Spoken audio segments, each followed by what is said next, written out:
I don't believe you can do a 10 pool. I don't think you can do that because the pathway that your lings will take crosses over overlords. And so if if Namshar has the excuse my language, but if he has the balls to do it, that would be absolutely incredible if he could pull it off on this map. He is up 2 games of best of 5. He can play around with a build. Why not? So as you see, we're jumping into Terraform. It is a very interesting map. There are 2 gold bases. We might see those get added to the strategy of these players. So spawning into the bottom right corner, he is down 2 games in a best of 5. This is our blue Zerg player, PandaBearMe. And the crowd goes wild. And spawning in our top left-hand corner, playing for Team Carnage, it is the Swedish Zerg Namshar. Panda Bear looking like a guy who seriously needs a miracle here right now. He has had a very rough first 2 maps. No one wants to fall out of the playoffs kind of in a fashion where it's like, oh, not only did I get defeated, I got manhandled in a manner so brutally that, like, I'm still going to be sore for, like, a long time. Like, every time he sees a 10 pool for the next, 19 days, because we are kind of in the twilight of Heart of the Swarm, and obviously 10 pool, not a thing that exists in Legacy of the Void. But for the next 19 days or so, every time he encounters a 10 pool, I think he's going to have a little flashback of horror, Yeah, it's 10 pools are really frustrating to lose to, especially to lose it twice, especially to lose it during a tournament. It's kind of like, again, losing to Cannon Roast. However, both players are going for a normal build. It looks like they're going half, which is a very mimic build from both players. So I'm excited that we're going to start getting to a more possibly later version of a ZVZ. We might see some mass roaches, or maybe they're just going to go into 2 bases and then go to Speedling, Bailing. But we don't see a gas and we don't see a pull yet from either player. Looks like Namshar is building up for a pull, and there it goes down. And then we see gas first for PandaBearMe. So it's different builds now for both players. Yeah, so this gas is going to enable PandaBearMe to either kind of take a defensive Speedling stance, or he could do the very quick, like, Baneling's Speedling Flood. He could do just a Speedling Flood. There are a lot of things that are viable, especially PandaBearMe obviously being a US player. And US players do funky stuff. Especially Zerg players in North America tend to have their own style, and it can be a lot cheesier than European or Korean players. Yeah, so it's interesting. I know that when I've watched PandaBearMe play before, he actually likes going 3 base before pool. I haven't seen him play much in ZVZ, so that's why he's doing a little hesitation getting the pool before he takes his 3rd base. But I know aggressively he likes taking his 3rd base before pull, but he didn't do it this time, so it looks like he's just trying to play as defensively as possible. He is getting speed. Yeah, and still mining gas after that as well. Yeah, so he might jump into Banes. Wouldn't be surprised if he does. Yeah, I mean, I think the real question at this point is going to be, are the Banes defensive or offensive? We should see the Baneling Nest going down just as soon as he has the money for it, which is... Nope, looks like I am terrible at my job. Sorry about that, guys. Oh, and now I'm less terrible at my job. Okay, cool. So the both players get the Baneling Nest basically at the same time. Looks like it's going to be pretty defensive for both players.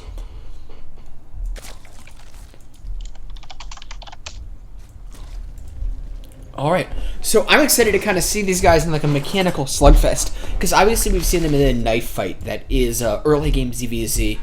I think TLO once described it as not random, but volatile. Things can go back and forth very quickly.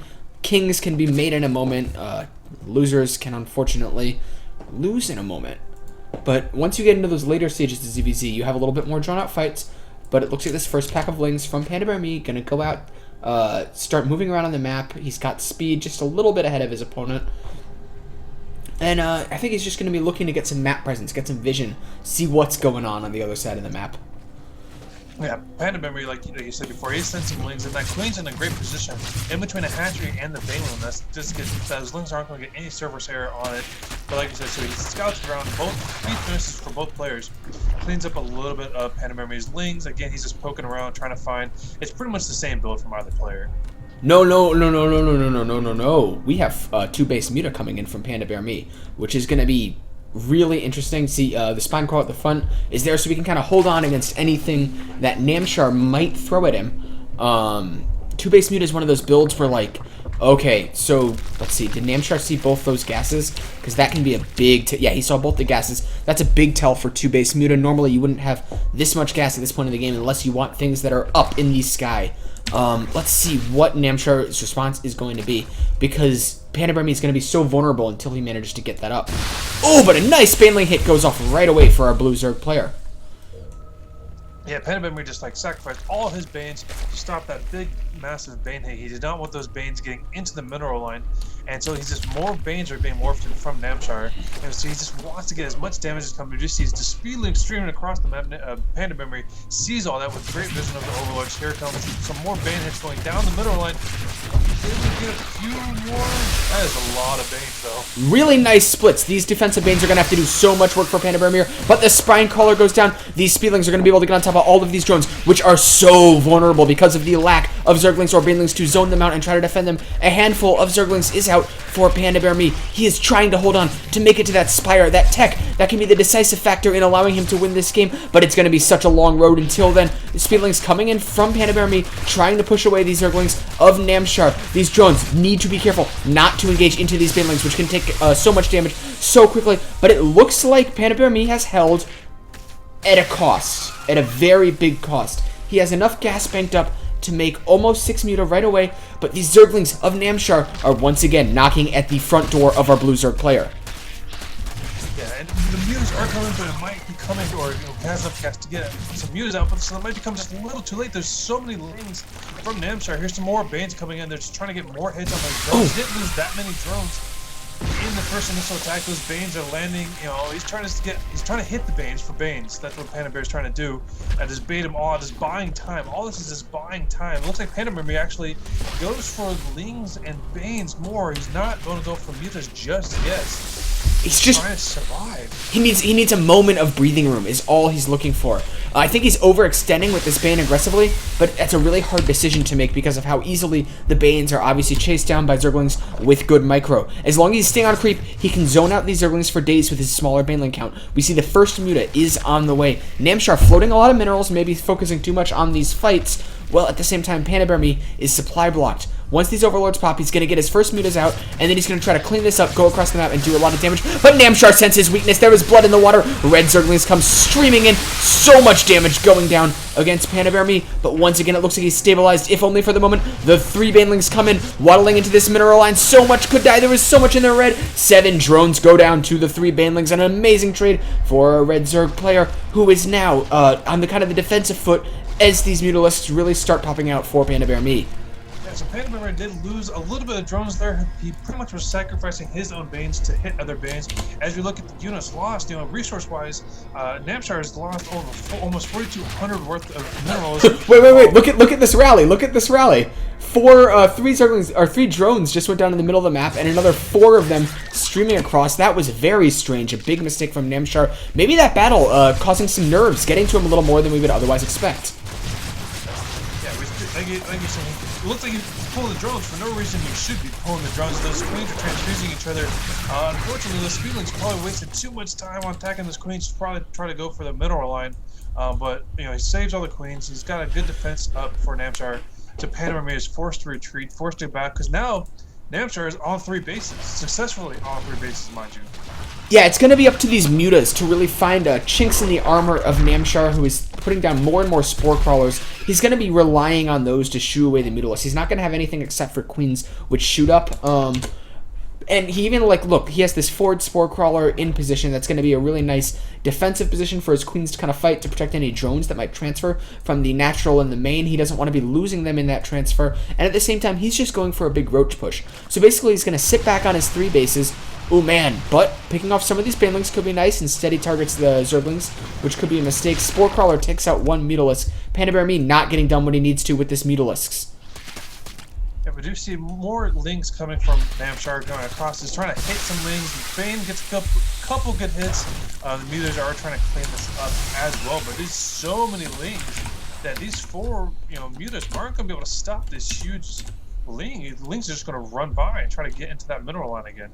Yeah, I guess what he's hoping for is with this single baneling to get a huge shot off, and then he can suddenly take ground control with his Zerglings, and then get on top of anything vulnerable with those Mutalisks. But, like, the odds of that are so hard. Namshar has shown himself to be a very solid player, not the guy that's going to make those kind of mistakes. These Mutalisks are darting in, looking for perhaps a weakness in the main base of Namshar, and it looks like there might be a chink in the armor, a position they could take up on either side of these gases. But Pathogen Glands is almost done, and then these Mutalisks will suddenly be almost completely useless. A single fungal could render them dead weight. At the same time, Namshar darting into the third of PandaBearMe, getting a great wraparound on this hatchery, which is now finished. It can no longer be cancelled. That means PandaBearMe is going to have to commit heavily into trying to defend her, or its 300 minerals wasted. We see this Binling coming up. Can it get the detonation it needs? Is Namshar paying attention? It looks like he's not, and a great detonation goes down, but it's not enough. There are still a few lings left, and PandaBearMe coming up with these first roaches that are starting to pop up. It looks like we are going into that classic roach versus roach that has been the hallmark of kind of the late era of HOTS. Yeah, so the Namshar, like you said, is just had great harass. As you saw, he split half his army with the lings to PandaBearMe's 3rd base and his 2nd base, trying to get harassment on both, try to split up the army. And he was able to harass a lot on PandaBearMe's 3rd base. And again, PandaBearMe is still behind a base, even though he does have that hatchery. There's no drones on it, so we do see roaches and mutas, but it's going to go against roaches and Bane army. So he's not going to be able to do much. His muta's just going to float around and try to snipe a queen, but it's probably not going to get it. So what PandaBearMe does have right now, for a few moments, it's not going to last, is a superior roach count. And he needs to make something happen, somehow isolate those infestors, fight with just roach versus roach, and make something happen right now. And he knows it's his moment. He goes in, gets a nice concave from around the sides. Fungal growths do go down, trapping some of these roaches towards the back so they can't fight. Transfuse is going down on the roaches of Namshar. PandaBearMe with this nice concave, but Namshar with the superior attack, and it looks like the tech is starting to hold. PandaBear calls GG, and that's going to be the first game of our semifinals, ladies and gentlemen, or the first series, rather, of our semifinals.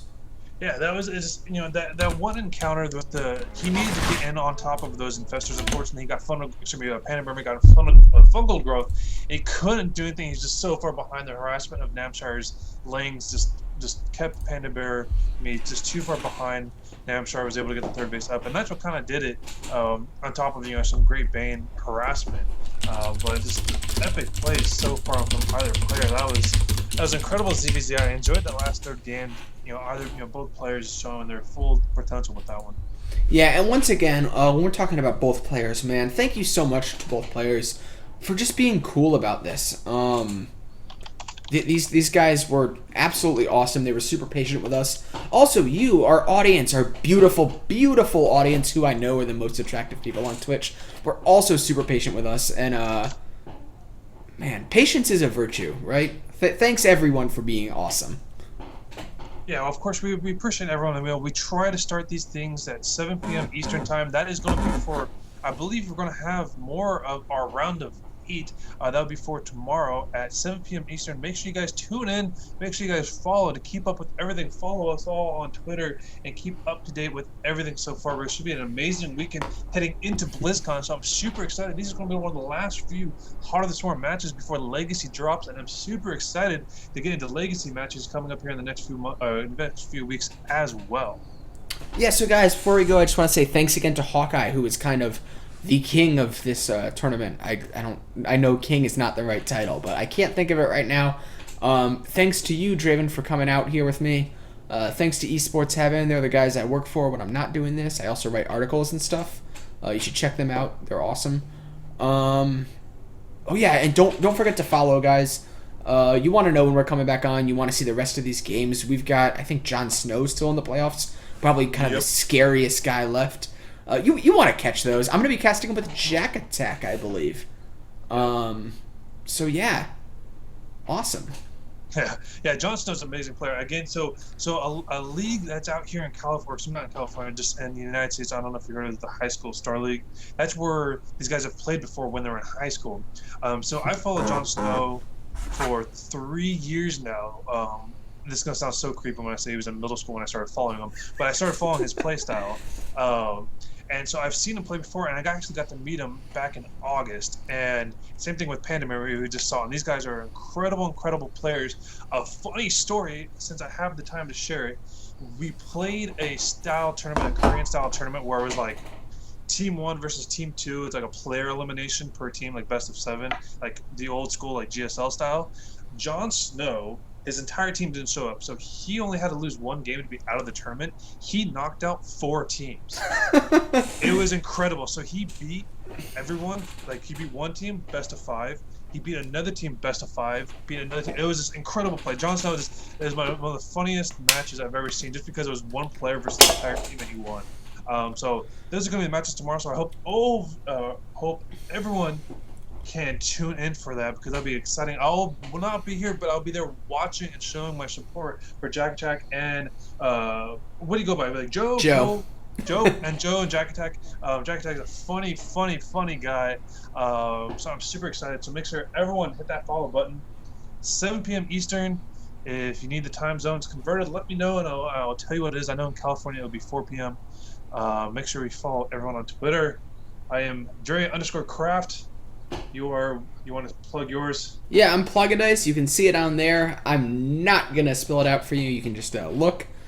Maybe I'll drop it in the Twitch chat. But guys, thanks again for joining us. Until next time, this has been the Rival StarCraft League.